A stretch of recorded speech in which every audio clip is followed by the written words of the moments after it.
Welcome back mga katambalan, mga hot topic and issue pag-usapan natin. Update po tayo kay Barbie Fortesa na kung saan nga po ay muling nag-share itong si Barbie sa kanyang social media account. At makikita nga po dito na nakaupo itong si Barbie sa isang upuan at napakalayo ng kanyang tingin. At bukod doon ay nag-share nga po itong si Barbie ng photo niya na nasa isang library. Itong si Barbie, nasang katutak talaga yung mga libro na talaga namang naka-arrange at napakaganda at napakalaki na kung saan nga po makikita yung hilig nitong si Barbie Fortesa sa pagbabasa. Makikita na talaga namang iniisa-isa nitong si Barbie yung lagyan ng mga aklat na kung saan ay namimili siya ng mga libro na kanyang bibilhin. At meron nga doon napili itong si Barbie na You with a View na kung saan ay ipinakita pa nga nitong si Barbie Fortesa.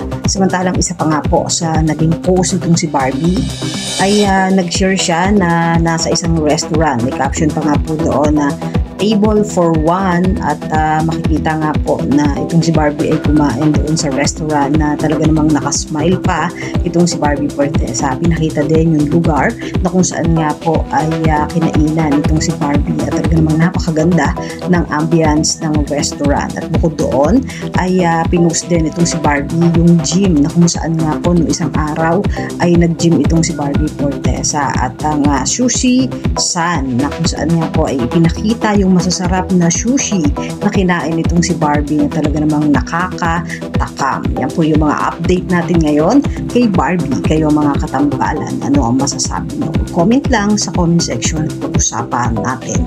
Yan ang mga hot topic and issue dito lamang sa Tambalang JK.